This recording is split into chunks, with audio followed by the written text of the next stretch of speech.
नमस्कार दोस्तों, स्वागत है आपके अपने यूट्यूब चैनल स्टडी पॉइंट 11 में। दोस्तों आज बात करने वाले हैं हम लोग टॉप 30 कड़वे सवाल, जिसका आज पार्ट 1 है और ऐसे ही आप लोग को पार्ट 1 पार्ट 2 मिलते रहेंगे। देखिए दोस्तों, मेरा एक ही टारगेट रहता है कि एक भी ऐसा प्रश्न ना पढ़ाया जो एग्ज़ाम में ना आए।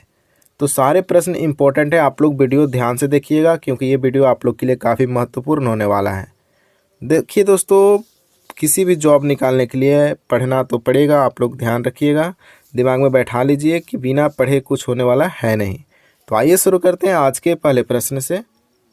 आप लोग के लिए पहला प्रश्न है, ग्रेट बैरियर रीफ ऑस्ट्रेलिया के किस तट के समानांतर स्थित है। दोस्तों यहाँ से एक प्रश्न और बनेगा, ग्रेट बैरियर रीफ किस देश में पड़ता है, तो याद रखिएगा ऑस्ट्रेलिया में। और यहाँ पूछा गया कि ग्रेट बैरियर रीफ ऑस्ट्रेलिया के किस तट के समानांतर स्थित है। दोस्तों इसका राइट आंसर हो जाएगा उत्तरी तट के समानांतर है। याद रखिएगा दोस्तों, ऐसे आपको 4 ऑप्शन मिल जाते हैं, तो इसका राइट आंसर क्या हो जाएगा, उत्तरी। याद रखिएगा, ग्रेट बैरियर रीफ ऑस्ट्रेलिया के उत्तरी तट के समानांतर स्थित है। अब आइए चलते हैं अगले प्रश्न पे। शॉर्ट सर्किट की घटना के दौरान सर्किट में विद्युत गायब हो जाता है, समान रहता है, भारी रूप से बढ़ता है, थोड़ा बहुत घटता है। दोस्तों आपने देखा होगा कि जब भी घरों में शॉर्ट सर्किट होता है तो कुछ बिजली के उपकरण जो होते हैं वो ख़राब हो जाते हैं, जल जाते हैं। तो ऐसा क्यों होता है दोस्तों, क्योंकि जब भी शॉर्ट सर्किट आपके घर में होगा तो विद्युत का जो प्रवाह है वो काफ़ी मात्रा में बढ़ जाता है। तो याद रखिएगा दोस्तों, इसका राइट आंसर क्या हो जाएगा, भारी रूप से बढ़ जाता है शॉर्ट सर्किट में विद्युत की क्षमता। अब आइए बात करते हैं अगले प्रश्न को। निम्नलिखित चार्टर अधिनियमों में से किसने बंगाल के गवर्नर जनरल के पदनाम को भारत के गवर्नर जनरल बदल दिया। याद रखिएगा दोस्तों, भारत के गवर्नर जनरल बदला गया था 1833 चार्टर अधिनियम में। ये आप लोग ध्यान रखिएगा, 1833 का चार्टर अधिनियम में भारत के गवर्नर जनरल कर दिया गया था बंगाल के गवर्नर जनरल के पदनाम को। अब आइए बात कर लेते हैं थोड़ा सा इसके बारे में। देखिए दोस्तों, लॉर्ड विलियम बेंटिंक, जिनका कार्यकाल था 1825 से 1835 तक, और ये इनके ही शासनकाल में ऐसा किया गया था। तो भारत के पहले गवर्नर जनरल कौन बने, लॉर्ड विलियम बेंटिंक। याद रखिएगा दोस्तों, लॉर्ड विलियम बेंटिंक जो है ये भारत के पहले गवर्नर जनरल हैं। अब आइए बात करते हैं अगले प्रश्न की। थर्मल पावर प्रोजेक्ट के संबंध में निम्नलिखित में से कौन सा मेल सही है, ये प्रश्न आपसे पूछा गया था। कोरबा उत्तर प्रदेश में है, रामागुंडम तमिलनाडु में, तालचेर आंध्र प्रदेश में, कवास गुजरात। दोस्तों इसमें से एक सही है, आप लोग कमेंट बॉक्स में उत्तर थोड़ा दीजिए। चलिए मैं बताता हूँ इसका राइट आंसर, इसको एक्सप्लेन करते हैं। कोरबा, याद रखिएगा कोरबा कहाँ है दोस्तों, छत्तीसगढ़ में। याद रखिएगा कोरबा कहाँ है, छत्तीसगढ़ में। रामागुंडम की बात करें तो दोस्तों रामागुंडम आपका तेलंगाना में है, ये आप लोग याद रखिएगा। तालचेर आपका उड़ीसा में स्थित है। तो राइट आंसर इसका क्या हो जाएगा दोस्तों, कवास, जो कि गुजरात में ही स्थित है, ये आप लोग ध्यान में रखिएगा। कोरबा छत्तीसगढ़, रामागुंडम तेलंगाना, तालचेर उड़ीसा और कवास गुजरात, ये आपको याद रखना है। ये सारे के सारे थर्मल पावर प्रोजेक्ट है। अब आइए बात करते हैं अगले प्रश्न की। जब प्रकाश एक माध्यम से दूसरे माध्यम में जाता है तो दूसरे माध्यम में प्रकाश की प्रसार की दिशा बदल जाती है, इसे किस घटना के रूप में जाना जाता है। दोस्तों जब भी प्रकाश एक माध्यम से दूसरे माध्यम में जाता है तो दूसरे माध्यम में जाते ही प्रकाश की थोड़ी दिशा बदल जाती है, ये किस घटना के रूप में जाना जाता है दोस्तों। अपवर्तन, परावर्तन, प्रकीर्णन, ध्रुवीकरण, ये आपके ऑप्शन थे। तो इसका राइट आंसर हो जाएगा अपवर्तन हो जाता है प्रकाश का। दोस्तों याद रखिएगा, जब भी प्रकाश एक माध्यम से दूसरे माध्यम में जाएगा तो दूसरे माध्यम में प्रकाश के प्रसार की जो दिशा होती है वो बदल जाती है और इस घटना को अपवर्तन की घटना बोला जाता है। अच्छा, परावर्तन की घटना क्या है दोस्तों, तो प्रकाश का सतह से टकरा के वापस चला जाना, इसे ही परावर्तन कहा जाता है। प्रकीर्णन के बारे में देख लेते हैं, प्रकाश का कई अलग अलग दिशाओं में फैलना ही प्रकीर्णन कहलाता है। और ध्रुवीकरण की बात करें तो प्रकाश तरंगें अनुप्रस्थ तरंग हो जाती हैं, जिसे ध्रुवीकरण कहा जाता है। इतना आप लोग को ध्यान में रखना है। अब आइए बात करते हैं अगले प्रश्न की।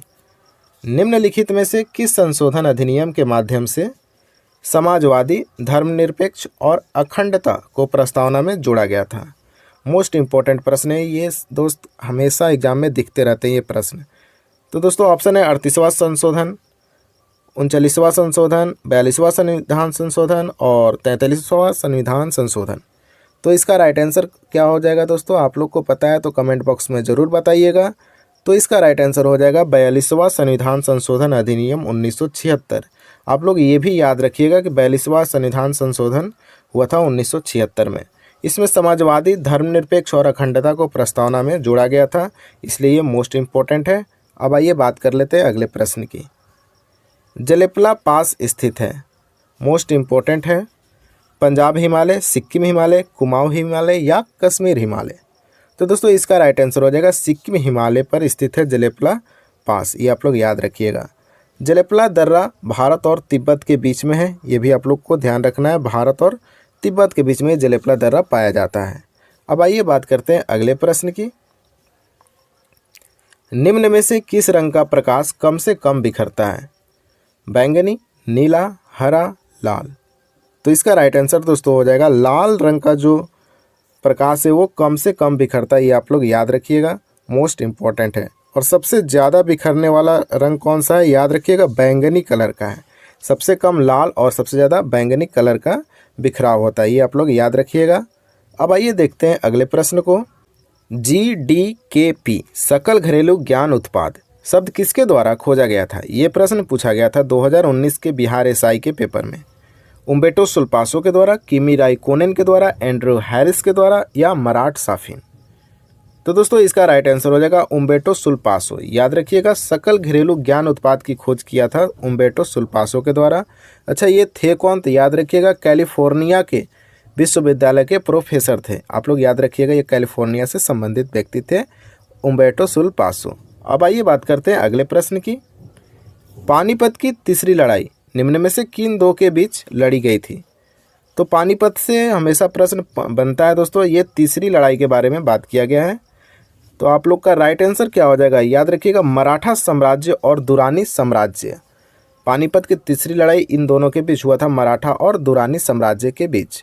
अब आइए थोड़ा इसके बारे में जान लेते हैं। मराठा की तरफ से कौन लड़े थे, आपको याद है? तो याद रखिएगा सदाशिव राव के द्वारा मराठा का प्रतिनिधित्व किया गया था इस युद्ध में। और दुरानी साम्राज्य में बात करें तो अहमद शाह अब्दाली के द्वारा प्रतिनिधित्व किया गया था, ये भी आप लोग को याद रखना है। अब आइए बात करते हैं अगले प्रश्न की। प्रायद्वीपीय भारत की सबसे लंबी नदी कौन सी है? महानदी, ताप्ती, नर्मदा या गोदावरी? तो दोस्तों याद रखिएगा इसका राइट आंसर हो जाएगा गोदावरी। प्रायद्वीपीय भारत की सबसे लंबी नदी गोदावरी है। और इसके बारे में थोड़ा जानते हैं। ये महाराष्ट्र से निकलती है, ये आप लोग ध्यान में रखिएगा। कहाँ से निकलती है? महाराष्ट्र से निकलती है गोदावरी नदी, जो कि भारतीय प्रायद्वीपीय की सबसे लंबी नदी है। अब आइए बात करते हैं अगले प्रश्न की। निम्नलिखित में से किस मुगल सम्राट द्वारा बुरहान उल मुल्क की उपाधि दी गई थी? तो याद रखिएगा दोस्तों मुगल सम्राट का नाम बुरहान उल मुल्क दिया गया था किसको? शहादत अली खान को। शहादत अली खान को मुगल सम्राट द्वारा बुरहान उल मुल्क की उपाधि दी गई थी, ये आप लोग याद रखिएगा, मोस्ट इम्पोर्टेंट प्रश्न है। अब आइए बात करते हैं अगले प्रश्न की। निमारी किसकी एक नस्ल है? ये प्रश्न दोस्त ग्रुप डी, और ये तो पेपर है ऐसे बिहार एसआई का, लेकिन ग्रुप डी में भी आया हुआ ये प्रश्न है, तो मोस्ट इम्पोर्टेंट प्रश्न है, याद रखिएगा। भेड़, बकरी, गाय, भैंस, निमारी किसकी नस्ल है? ये प्रश्न आपसे पूछा गया था। तो इसका राइट आंसर हो जाएगा गाय। निमारी जो है एक गाय की नस्ल है। अच्छा, ये निमारी गाय जो है ये कहाँ पाई जाती है? तो मध्य प्रदेश में पाई जाती है, याद रखिएगा। एमपी में ये निमारी गाय पाई जाती है, ये आप लोग याद रखिएगा। अब आइए देखते हैं अगले प्रश्न को। भारत में कानून बनाने की सर्वोच्च संस्था कौन सी है? तो दोस्तों ऑप्शन है प्रधानमंत्री कार्यालय, संसद, उच्चतम न्यायालय, भारत चुनाव आयोग। तो भारत में कानून बनाने की सर्वोच्च संस्था होती है दोस्तों संसद, याद रखिएगा, मोस्ट इम्पोर्टेंट है। संसद के द्वारा ही कानून बनाया जाता है। अब आइए बात कर लेते हैं अगले प्रश्न की।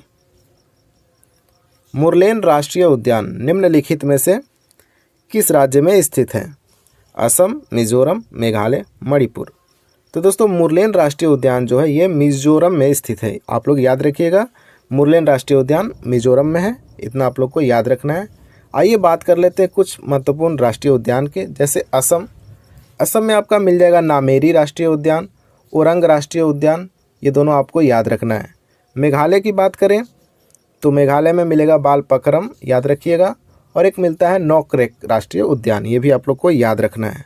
मणिपुर की बात करें तो सिरोही राष्ट्रीय उद्यान, ये आप लोग याद रखिएगा, सिरोही राष्ट्रीय उद्यान, और किबुल लामजाओ, ये भी आपको याद रखना है। किबुल लामजाओ ये मणिपुर में पाया जाता है। अब आइए देखते हैं अगले प्रश्न की। लोकसभा उपाध्यक्ष के संबंध में निम्नलिखित में से कौन सा कथन सही नहीं है। दोस्तों, लोकसभा उपाध्यक्ष के बारे में ये प्रश्न है, तो इसका राइट आंसर चलिए मैं बता देता हूँ, आप लोग ऑप्शन पढ़ सकते हैं। तो इसका राइट आंसर हो जाएगा उपसभापति सदन की अध्यक्षता करते हुए पहली बार में वोट कर सकता है। ये आपका सही नहीं है, ये आप लोग याद रखिएगा। तो लोकसभा उपाध्यक्ष उपसभापति सदन के अध्यक्षता करते हुए पहली बार वोट कर सकता है, ये गलत बात है। अब आइए देखते हैं अगले प्रश्न को। भारत में राष्ट्रीय मतदाता दिवस NVD कब मनाया जाता है? 24 जनवरी, 25 जनवरी, 26 जनवरी या 27 जनवरी? तो दोस्तों, भारत में राष्ट्रीय मतदाता दिवस मनाया जाता है 25 जनवरी को। आप लोग याद रखिएगा, राष्ट्रीय मतदाता दिवस 25 जनवरी को मनाया जाता है। अब आइए देखते हैं अगले प्रश्न को। पाकिस्तान की पहली महिला हिंदू महिला न्यायाधीश कौन बनी है? तो दोस्तों, पाकिस्तान में पहली हिंदू महिला न्यायाधीश बनी है। मोस्ट इम्पोर्टेंट प्रश्न है और ये अभी हर पेपर में दिख रहा है ये प्रश्न, तो आप लोग याद रखिएगा दोस्तों। इसका राइट आंसर हो जाएगा सुमन कुमारी पाकिस्तान की पहली हिंदू महिला न्यायाधीश बनी है। मोस्ट इम्पोर्टेंट है हर एग्जाम के लिए। अब आइए देखते हैं अगले प्रश्न को। राज्य विधानसभा में निम्नलिखित में से किसकी सिफारिश पर धन विधेयक पेश किया जा सकता है? दोस्तों, राज्य विधानसभा में किसके सिफारिश पर धन विधेयक पेश किया जा सकता है? तो इसका राइट आंसर हो जाएगा राज्यपाल। तो राज्यपाल की सिफारिश पर ही धन विधेयक पेश किया जा सकता है राज्य विधानसभा में, ये आप लोग याद रखिएगा। मोस्ट इम्पोर्टेंट प्रश्न है दोस्तों। अब आइए देखते हैं अगले प्रश्न को। गांधी इरविन समझौता किस वर्ष हुआ था? 1931 में, 1928 में, 1932 में, 1942 में? तो दोस्तों, गांधी इरविन समझौता की बात करें तो 1931 में हुआ था। आप लोग याद रखिएगा, 1931 गांधी इरविन समझौता किया गया था। अब आइए देखते हैं अगले प्रश्न को। दल बदल के आधार पर संसद एवं राज्य विधानसभाओं के सदस्यों की अयोग्यता से संबंधित प्रावधान है। ये पंक्तियां भारतीय संविधान की किस अनुसूची के अंतर्गत आती है? दोस्तों, एक दल बदल कानून है और ये आती है 10वीं अनुसूची में। याद रखिएगा, 10वीं अनुसूची में दल बदल कानून के बारे में बताया गया है, जो कि मोस्ट इम्पोर्टेंट है, आप लोग याद रखिएगा। अब आइए देखते हैं अगले प्रश्न को। वह प्रक्रिया क्या है जिसके द्वारा एक गैस को सीधे ठोस के रूप में परिवर्तित किया जाता है? तो दोस्तों, कोई गैस है और उसको सीधे ठोस के रूप में बनाया जाता है, उस प्रक्रिया को क्या बोलते हैं? ऑप्शन है निक्षेपण, ऊर्ध्वपातन, वाष्पीकरण, हिमीकरण। तो दोस्तों, इसका राइट आंसर क्या हो जाएगा? निक्षेपण। याद रखिएगा, निक्षेपण विधि इसको बोला जाता है जब एक गैस को सीधे ठोस के रूप में परिवर्तित किया जाता है। मोस्ट इम्पोर्टेंट है। और ठोस को सीधे गैस के रूप में अगर पूछे तो ऊर्ध्वपातन, ये भी आप लोग को याद रखना है। अब आइए देखते हैं अगले प्रश्न को। एलिमेंट्री कैनाल की सबसे बाहरी परत को क्या कहा जाता है? सेरोसा, पेशिये, म्यूकोसा या लुमन? तो दोस्तों, इसका राइट आंसर हो जाएगा सेरोसा। तो एलिमेंट्री कैनाल यानी आहार नाल इसको बोला जाता है हिंदी में, ये भी आप लोग ध्यान में रखिएगा। आहार नाल की सबसे बाहरी परत को सेरोसा बोला जाता है। मोस्ट इम्पोर्टेंट है, साइंस से ये प्रश्न पूछा गया था। कार्बन के एक अणु एक साथ ग्रेफाइट में निम्नलिखित में से किस बंधन में बंधे होते हैं? दोस्तों, कार्बन के एक अणु जो ग्रेफाइट में, तो ग्रेफाइट तो कार्बन से ही बना है, ये आप लोग को याद होगा। और ये किस बंधन में होते हैं ये आप लोग को बताना है। आयनिक बंधन, हाइड्रोजन बंधन, सहसंयोजक बंधन या वांडर वाल्स बंधन? तो इसका राइट आंसर हो जाएगा सहसंयोजक बंधन के द्वारा जुड़े रहते हैं कार्बन एक ग्रेफाइट के रूप में। अब आइए देख लेते हैं अगले प्रश्न को। एक इलेक्ट्रिक मोटर एक उपकरण है जो विद्युत ऊर्जा को मुख्य रूप से किस ऊर्जा में परिवर्तित करता है? दोस्तों, आपने इलेक्ट्रिक मोटर जरूर देखा होगा। और ये विद्युत ऊर्जा को किस ऊर्जा में परिवर्तित करता है? चुंबकीय, तापीय, यांत्रिक या रासायनिक? ये थे आपके ऑप्शन। तो इसका राइट आंसर हो जाएगा यांत्रिक ऊर्जा में बदल देता है इलेक्ट्रिक मोटर एक विद्युत ऊर्जा को। तो मोस्ट इम्पोर्टेंट है ये प्रश्न, आप लोग ध्यान में रखिएगा। अब आइए देखते हैं अगले प्रश्न को। जाग्रोस पर्वत कहाँ स्थित है? दोस्तों, ये जाग्रोस पर्वत काफ़ी इम्पोर्टेंट पर्वत है, क्योंकि मैंने देखा था BPSC का जो 66वीं पेपर हुआ था उसमें ये प्रश्न पूछा गया था। तो जाग्रोस पर्वत की बात करें तो दोस्तों, इसका राइट आंसर क्या हो जाएगा? आप लोग कमेंट कर सकते हैं। चलिए मैं बता देता हूँ, इसका राइट आंसर हो जाएगा ईरान। तो जाग्रोस पर्वत ईरान में स्थित है। मोस्ट इम्पोर्टेंट है, आप लोग ध्यान में रखिएगा। अब आइए देखते हैं अगले प्रश्न को। निम्नलिखित में से किसने ठगी की दमनकारी के संबंध में सुधारों की शुरुआत की थी? तो दोस्तों याद रखिएगा, ठगी की दमनकारी में सुधारों की शुरुआत की थी Lord William Bentinck. Most important Lord William Bentinck है हिस्ट्री में, तो आप लोग इनके बारे में ज़रूर पढ़ लीजिएगा क्योंकि इनसे प्रश्न बनते ही बनते हैं। तो ठगी की दमनकारी के संबंध में सुधारों की शुरुआत किया था विलियम बेंटिंक के द्वारा। आइए विलियम बेंटिंक के बारे में कुछ जान लेते हैं। तो विलियम बेंटिंक की कार्यकाल की बात करें तो 1828 से 1835 तक रहा था, और इन्हीं के शासनकाल में 1833 का चार्टर अधिनियम आया था, जिसमें बंगाल के गवर्नर को भारत के गवर्नर के रूप में बदला गया था, और ये पहले भारत के गवर्नर रह चुके हैं, मोस्ट इम्पोर्टेंट है। और सती प्रथा का उन्मूलन इन्हीं के शासनकाल में 1829 में किया गया था, ये भी आप लोग याद रखिएगा, मोस्ट इम्पोर्टेंट है। अब आइए देखते हैं अगले प्रश्न को। उदयपुर वन्यजीव अभयारण्य निम्नलिखित में से किस राज्य में स्थित है?